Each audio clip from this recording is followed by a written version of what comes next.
Good morning all. ഇന്ന് discuss ചെയ്യാൻ പോകുന്നത് ഫോർത്ത് മൊഡ്യൂളാണ്. ഫോർത്ത് മൊഡ്യൂളിൽ മെയിനായിട്ട് 3 ടോപ്പിക്സ് ആണ് വരുന്നത്. Retrofitting, restoration and conservation. Okay, അപ്പോൾ അതിൽ ഫസ്റ്റ് വൺ റെട്രോഫിറ്റിംഗ് എന്താണെന്നുള്ളത് നോക്കാം. Retrofitting of buildings and ഹെറിറ്റേജസ്. ബിൽഡിങ്സിൻ്റെ അതുപോലെ തന്നെ ഹെറിറ്റേജസ് എന്ന് പറയുമ്പോൾ സ്മാരകങ്ങളാണ്, പഴയ കാലത്തെ ബിൽഡിങ്സ്. അവയുടെയൊക്കെ റെട്രോഫിറ്റിംഗ് എന്ന് പറഞ്ഞാൽ എന്താണെന്നുള്ളതാണ് ഡിസ്കസ് ചെയ്യാൻ പോകുന്നത്.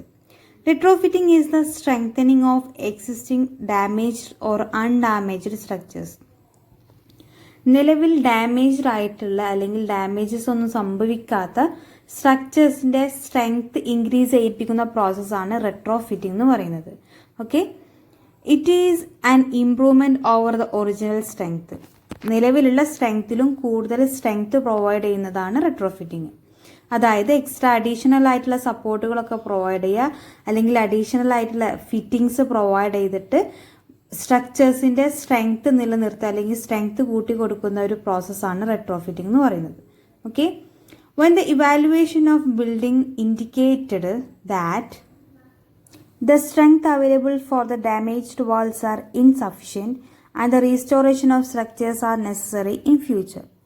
അതായത് നമ്മൾ സ്ട്രക്ചേഴ്സിൻ്റെ സ്ട്രെങ്ത്തിനെ ഡിറ്റർമിൻ ചെയ്യുന്ന സമയത്ത് നമുക്ക് അവൈലബിൾ ആയിട്ടുള്ള സ്ട്രെങ്ത് കുറവാണ്, അല്ലെങ്കിൽ വാൾസിനൊക്കെ ഡാമേജസ് വന്നിട്ടുണ്ട്, ഇൻസഫിഷ്യൻറ്റ് സ്ട്രെങ്ത് ആണെന്നുണ്ടെങ്കിലൊക്കെയാണ് ഈ റെട്രോഫിറ്റിംഗ് എന്ന് പറയുന്ന പ്രോസസ്സ് ചെയ്യുന്നത്.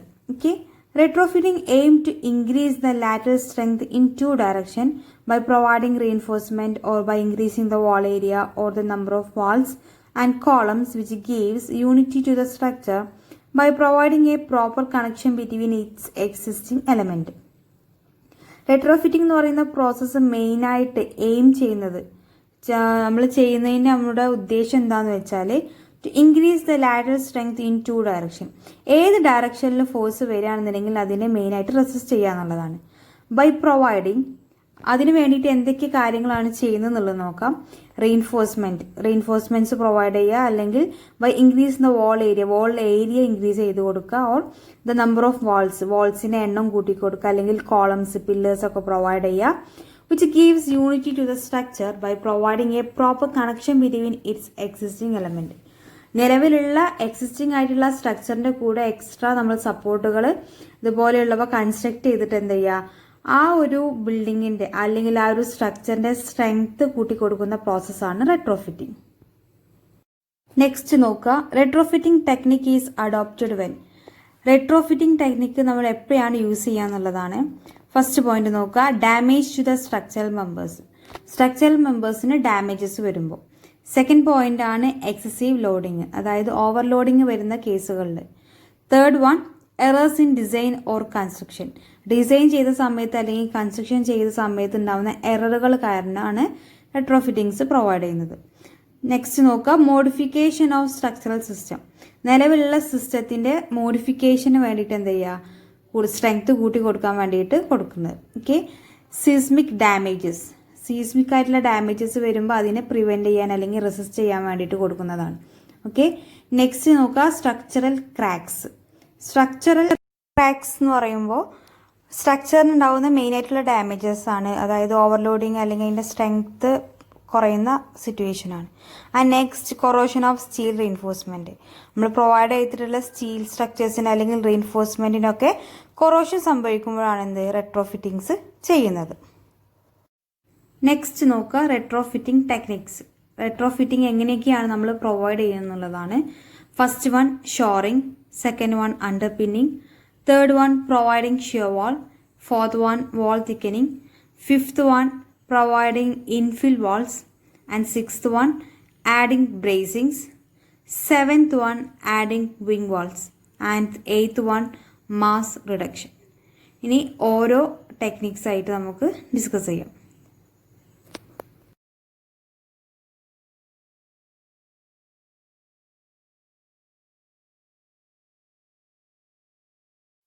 First one, shoring. Shoring is the construction of temporary structures to support temporarily an unsafe structure. Okay, unsafe ആയിട്ടുള്ള ഒരു സ്ട്രക്ചറിനെ ടെമ്പററി ആയിട്ട് താൽക്കാലികമായിട്ട് സപ്പോർട്ട് ചെയ്യാൻ വേണ്ടി കൊടുക്കുന്ന താൽക്കാലിക കൺസ്ട്രക്ഷനാണ് ഷോറിംഗ് എന്ന് പറയുന്നത്.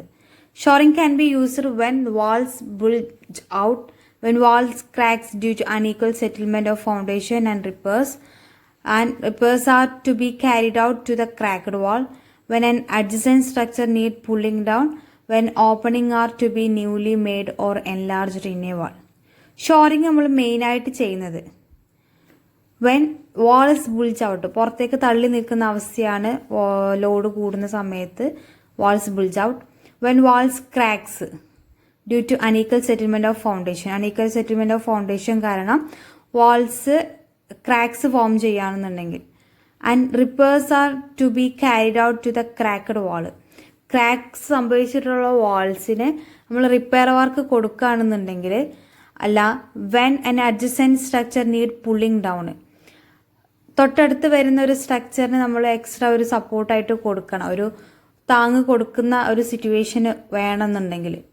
അങ്ങനെയുള്ള കേസുകളിൽ. And last when opening are to be newly made or enlarged in a wall, ഒരു പുതിയൊരു വാളിൽ ഒരു ഓപ്പണിങ് അല്ലെങ്കിൽ നിലവിലുള്ള ഓപ്പണിങ് നമുക്ക് വലുതാക്കണം. അങ്ങനെയുള്ള കേസുകളിലൊക്കെ ആ സ്ട്രക്ചറിൽ ഉണ്ടാക്കാൻ പോകുന്ന സ്ട്രക്ചറിൽ കൊടുക്കുന്നതാണ് shoring. Okay, types of shoring. ഏതൊക്കെ രീതിയിലാണ് ഷോറിങ്സ് പ്രൊവൈഡ് ചെയ്യുക എന്നുള്ളതാണ് പറയുന്നത്. First one racking shoring, second one flying shoring, and third one dead shoring.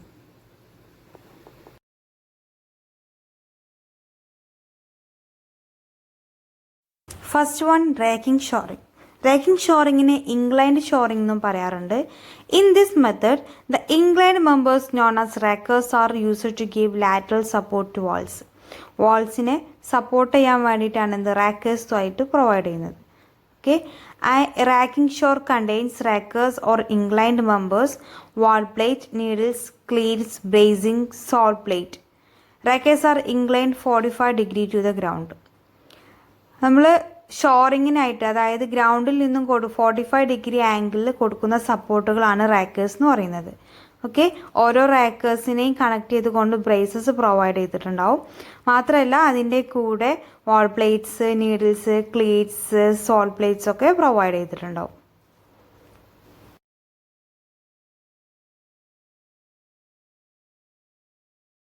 Second one നോക്കുക, ഫ്ലൈ ഷോറിംഗ്. ഫ്ലൈയിങ് ഷോറിങ്ങിന് പറയുന്ന വേറൊരു പേരാണ് horizontal shoring. It is the temporary support to the walls of the two buildings where the intermediate building is to be pulled down and rebuild. രണ്ട് വാൾസിൻ്റെ ഇടയിൽ അല്ലെങ്കിൽ രണ്ട് ബിൽഡിങ്സിൻ്റെ ഇടയിലായിട്ട് ഹൊറിസോണ്ടലായിട്ട് പ്രൊവൈഡ് ചെയ്യുന്ന ഷോറിംഗ് ആണ് ഫ്ലൈയിങ് ഷോറിംഗ് എന്ന് പറയുന്നത്. Okay, flying shore consist of wall plates, cleats, needles, horizontal studs.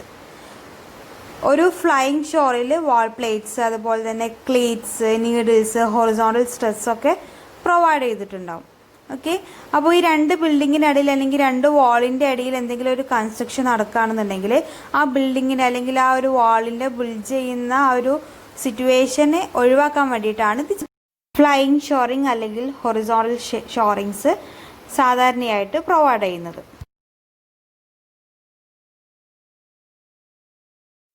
Third one ആണ് ഡെഡ് ഷോറിംഗ്. ഡെഡ് ഷോറിങ്ങിനെ വെർട്ടിക്കൽ ഷോറിംഗ് എന്നും പറയാറുണ്ട്. It is used to provide vertical support to the walls and roofs, floors, etc.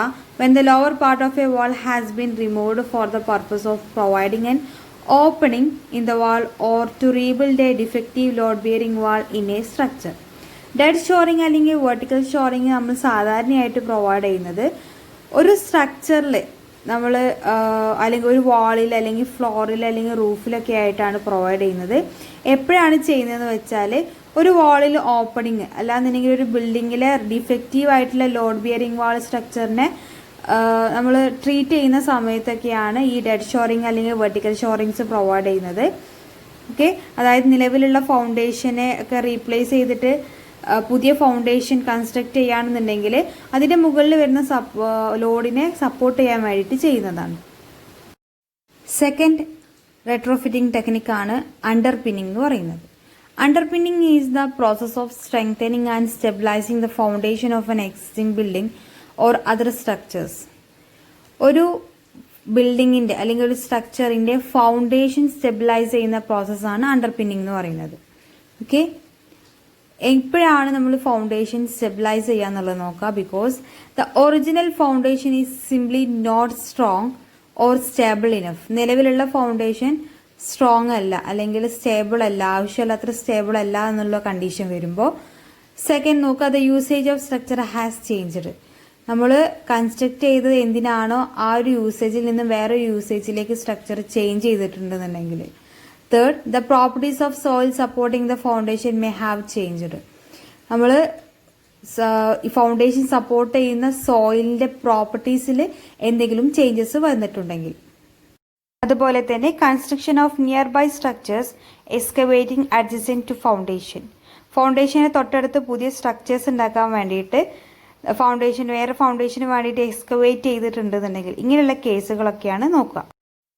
Underpinning is extending the foundation in depth of breadth, so it either rests on a stronger soil or distributes its load across greater area. Underpinning എന്ന് പറയുന്നത് ഫൗണ്ടേഷന്റെ depth അല്ലെങ്കിൽ breadth extend ചെയ്ത് കൊടുക്കുക. ഒന്നെങ്കിൽ വീതി കൂട്ടി കൊടുക്കുക അല്ലെങ്കിൽ ഡെപ്ത് ഇൻക്രീസ് ചെയ്ത് കൊടുക്കുന്ന പ്രോസസ്സാണ്. എങ്ങനെയാണ് ചെയ്യുന്നതെന്ന് വെച്ചാൽ, foundation rest on A stronger soil. എപ്പോഴാണോ ഫൗണ്ടേഷൻ ഒരു ഹാർഡ് സോയിൽ അല്ലെങ്കിൽ സ്ട്രോങ്ങർ സോയിൽ റെസ്റ്റ് ചെയ്യുന്നത്, അല്ലാന്നുണ്ടെങ്കിൽ അതിൽ വരുന്ന ലോഡ്, ഫൗണ്ടേഷനിൽ വരുന്ന ലോഡ് ഈക്വൽ ആയിട്ട് ഗ്രേറ്റർ ഏരിയയിൽ എപ്പോഴാണോ ഡിസ്ട്രിബ്യൂട്ട് ചെയ്യുന്നത്, ആ ഒരു സിറ്റുവേഷനിലേക്ക് ഫൗണ്ടേഷൻ എത്തിച്ചു കൊടുക്കാൻ വേണ്ടിയിട്ടാണ് അണ്ടർപിന്നിങ്സ് പ്രൊവൈഡ് ചെയ്യുന്നത്. Okay, use of micropiles and jet grouting are common methods in underpinning. Underpinning ചെയ്യാൻ വേണ്ടിയിട്ട് സാധാരണയായിട്ട് ഒന്നുകിൽ മൈക്രോപൈൽസ് പ്രൊവൈഡ് ചെയ്യുക, അല്ലാന്നുണ്ടെങ്കിൽ ജെറ്റ് ഗ്രൗട്ടിംഗ് ആണ് ചെയ്യാറുള്ളത്. ഓക്കെ, ഫിഗർ നോക്കുക. തന്നിട്ടുള്ള ആ വാള്, അതിൻ്റെ താഴെ ഫൗണ്ടേഷൻ ഉണ്ട്, എക്സിസ്റ്റിംഗ് ഫൗണ്ടേഷൻ. അതിനെ സപ്പോർട്ട് ചെയ്യാൻ വേണ്ടിയിട്ട് മുകളിൽ വരുന്ന വാളിൽ നിന്നുള്ള ലോഡിനെ ഡിസ്ട്രിബ്യൂട്ട് ചെയ്യാൻ വേണ്ടി നീഡിൽ ബീംസും അതുപോലെ തന്നെ ഹൈഡ്രോളിക് ജാക്സും പ്രൊവൈഡ് ചെയ്തിട്ടുണ്ട്. അതിനെ താഴെ എക്സ്കവേറ്റ് ചെയ്തിട്ടാണ് അണ്ടർപിന്നിങ് കൺസ്ട്രക്ട് ചെയ്യുന്നത്.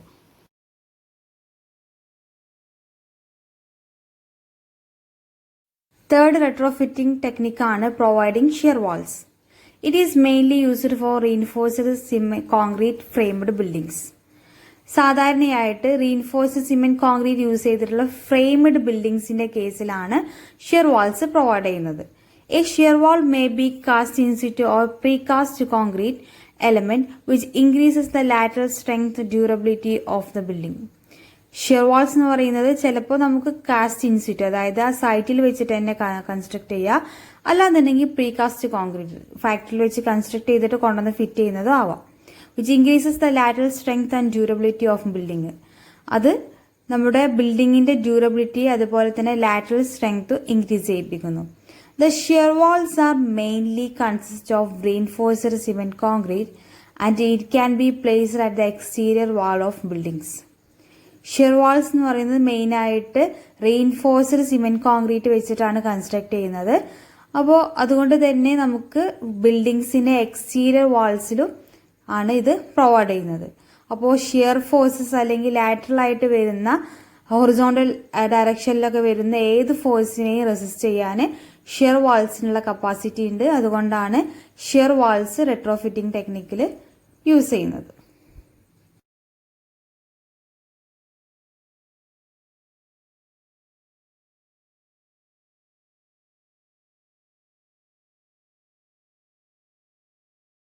ഫോർത്ത് ടെക്നിക്കാണ് വാൾ തിക്കനിങ്.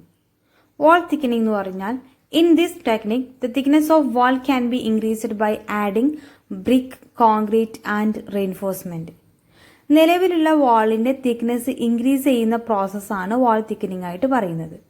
അതിനു വേണ്ടിയിട്ട് ബ്രിക്ക് അല്ലെങ്കിൽ കോൺക്രീറ്റ് അല്ലെങ്കിൽ റെയിൻഫോഴ്സ്മെന്റ് ഒക്കെ യൂസ് ചെയ്യാം.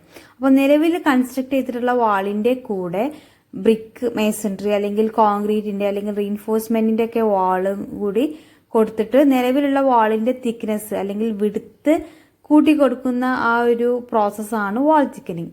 In this technique the wall can bear more vertical and horizontal loads compared to other methods. ഇങ്ങനെ വാൾ തിക്കനിങ് ചെയ്യുന്നത് കൊണ്ട് വെർട്ടിക്കലായിട്ടും അതുപോലെ തന്നെ ഹൊറിസോണ്ടൽ ആയിട്ടുള്ള ലോഡ്സിനെ ക്യാരി ചെയ്യാനുള്ള കപ്പാസിറ്റി കൂടുതലാവുന്നു. Okay, it does not cause any sudden failure of the structural element. മാത്രമല്ല ഇങ്ങനെ വാൾ തിക്കനിങ് ചെയ്യുന്നത് കൊണ്ട് സഡൻ ആയിട്ടുള്ള ഫെയിലിയേഴ്സ് ഒക്കെ എന്ത് ചെയ്യാം, നമുക്ക് ഒഴിവാക്കാം. ഫിഗർ നോക്കുക. ഒരു ബിൽഡിങ്ങിന്റെ ഫ്രെയിം സ്ട്രക്ചറാണ് കാണിച്ചിട്ടുള്ളത്. അതായത് ബീമും കോളംസും അതിൻ്റെ ഉള്ളിൽ വരുന്ന വാള്. ഇപ്പോൾ നേരത്തെ നമ്മൾ ബ്രിക്കിന്റെ വാളാണ് കൺസ്ട്രക്ട് ചെയ്തിട്ടുള്ളതെന്നുണ്ടെങ്കിൽ അതിന്റെ പുറത്ത് കോൺക്രീറ്റിന്റെ ഒരു ലെയറും കൂടി കൊടുത്തിട്ട് ആ വാളിന്റെ തിക്നെസ് ഇൻക്രീസ് ചെയ്തതാണ് കാണിച്ചിട്ടുള്ളത്. ഫിഫ്ത്ത് ടെക്നിക്കാണ് providing infill walls. In this method load bearing masonry walls are generally provided such as brick masonry or stone masonry. അതായത് ഒരു കോൺക്രീറ്റ് ഫ്രെയിംഡ് സ്ട്രക്ചറാണ് ബിൽഡിംഗ് എന്നുണ്ടെങ്കിൽ ആ ഫ്രെയിംഡ് സ്ട്രക്ചറിന്റെ ഇടയിലായിട്ട്, അതായത് ബീമിന്റെയും കോളത്തിന്റെയും സ്ലാബിന്റെ ഒക്കെ ഇടയിലായിട്ട് മേസൺറി വാൾസ്, ലോഡ് ബിയറിംഗ് ആയിട്ടുള്ള മേസൺറി വാൾസ് പ്രൊവൈഡ് ചെയ്യുന്നതാണ് providing infill walls എന്ന് പറയുന്നത്. ഓക്കെ, അത് ബ്രിക്കിന്റെ മേസൺറി ആവാം അല്ലെങ്കിൽ സ്റ്റോണിന്റെ മേസൺറി ആവാം. They are installed tightly to the surrounding concrete element by providing infill wall. The excessive loads can be uniformly distributed. അതായത് അങ്ങനെ വാൾസ് കൊടുക്കുന്നത് കാരണം ഈ കോളത്തിന്റെ പുറമെ വാൾസ് എന്താണ് ലോഡ് കൂടുതലായിട്ട് വരുന്ന ലോഡ് ഈക്വൽ ആയിട്ട് ഡിസ്ട്രിബ്യൂട്ട് ചെയ്യും. And which can reduce the flexural and shear forces. Sixth ടെക്നിക്കാണ് ആഡിങ് ബ്രേസിങ്സ്. ഇത് ഷോറിങ്ങിന്റെ ഒരു ഏകദേശം സെയിം ആയിട്ടാണ് വരുന്നത്.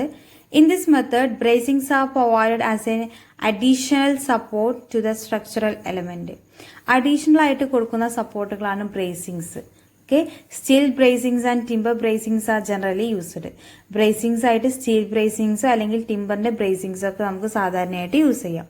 It is an effective solution where large openings are required. വലിയ ഓപ്പണിങ്സ് ഒക്കെ പ്രൊവൈഡ് ചെയ്യുന്ന സമയത്ത് സപ്പോർട്ടിന് വേണ്ടിയിട്ടാണ് ബ്രേസിങ്സ് കൊടുക്കുന്നത്. ബ്രേസിങ്സ് എന്ന് പറയുമ്പോൾ സ്റ്റീലിന്റെ അല്ലെങ്കിൽ ടിമ്പറിന്റെ ഒക്കെ പീസുകളാണ്, വുഡൻ ബ്ലോക്ക് അല്ലെങ്കിൽ പീസുകളാണ്. അത് എന്താ പറയുക, അപ്പോൾ വാളിലൊക്കെ നമ്മൾ ഡോറ് അല്ലെങ്കിൽ വിൻഡോ ഒക്കെ കൺസ്ട്രക്ട് ചെയ്യാണ്, പൊളിച്ചിട്ട് കൺസ്ട്രക്ട് ചെയ്യുകയാണെന്നുണ്ടെങ്കിൽ ആ വാളിൽ വരുന്ന ലോഡ് അല്ലെങ്കിൽ ആ ഒരു ഓപ്പണിങ്ങിന്റെ മുകളിൽ വരുന്ന ലോഡ് ക്യാരി ചെയ്യാൻ അല്ലെങ്കിൽ ഈക്വൽ ആയിട്ട് വേറെ ഏതെങ്കിലും സ്ട്രക്ചറിലേക്ക് ഡിസ്ട്രിബ്യൂട്ട് ചെയ്യാൻ വേണ്ടിയിട്ടാണ് ഈ ബ്രേസിങ്സ് കൊടുക്കുന്നത്. സാധാരണ നമ്മൾ താങ്ങ് കൊടുക്കാന്ന് പറയില്ലേ, സ്റ്റീലിന്റെ കമ്പികൾ അല്ലെങ്കിൽ സ്റ്റീലിന്റെ റോഡുകൾ അല്ലെങ്കിൽ മരത്തിന്റെ വലിയ കഷ്ണങ്ങളൊക്കെ വെച്ചിട്ട് താങ്ങ് കൊടുക്കുന്ന പ്രോസസ്സാണ് ആഡിങ് ബ്രേസിങ്സ് എന്ന് പറയുന്നത്. സെവൻത് റെട്രോഫിറ്റിംഗ് ടെക്നിക്കാണ് adding wing walls or buttress walls. Buttress അല്ലെങ്കിൽ വിങ് വാൾസ് പ്രൊവൈഡ് ചെയ്യുന്നതാണ് പറയുന്നത്. The wing walls are provided on the exterior side of an existing frame. ഒരു ബിൽഡിങ്ങിന്റെ പുറത്ത്, അതായത് എക്സ്റ്റീരിയർ വാളിലാണ് വിങ് വാൾസ് അല്ലെങ്കിൽ ബട്ട്രസുകൾ പ്രൊവൈഡ് ചെയ്യുന്നത്. Which increases the lateral strength of the structure. അതായത് ലാറ്ററൽ ആയിട്ട് വരുന്ന ഫോഴ്സിനെയാണ് ക്യാരി ചെയ്യുന്നത്. അതുകൊണ്ട് തന്നെ ലാറ്ററൽ സ്ട്രെങ്ത് ഇൻക്രീസ് ചെയ്യിക്കാൻ ഹെൽപ്പ് ചെയ്യുന്നു. വിങ് വാൾസ് എന്ന് പറയുമ്പോൾ നമ്മുടെ ബിൽഡിങ്ങിന്റെ എക്സ്റ്റീരിയർ വാളിൽ പുറത്തോട്ട് കൊടുക്കുന്ന എക്സ്ട്രാ സപ്പോർട്ടിംഗ് വാളുകളാണ് വിങ് വാൾസ് എന്ന് പറയുന്നത്. ഫിഗറിൽ നോക്കിയാൽ മനസ്സിലാവും, സ്ലോപ്പ് ആയിട്ട് കൊടുത്തിട്ടുണ്ട് വിങ് വാൾസ് അല്ലെങ്കിൽ ബട്ട്രസ് വാൾസ് എന്ന് പറയുന്നത്. ഈ ബട്ട്രസ് വാൾസ് എന്ന് പറയുന്നത് നമ്മുടെ ഡാമിന്റെ ഒക്കെ കേസിൽ ഡാമിന്റെ ആ ഒരു സ്ട്രക്ചറിനെ സപ്പോർട്ട് ചെയ്യാൻ വേണ്ടിയിട്ട് ബട്ട്രസ് വാൾസ് കൊടുക്കാറുണ്ട് സൈഡിലോട്ടായിട്ട്. അതുപോലെ തന്നെ ബിൽഡിങ്ങിന്റെ കേസിൽ കൊടുക്കുന്നതാണ് വിങ് വാൾസ് അല്ലെങ്കിൽ ബട്ട്രസ് എന്ന് പറയുന്നത്.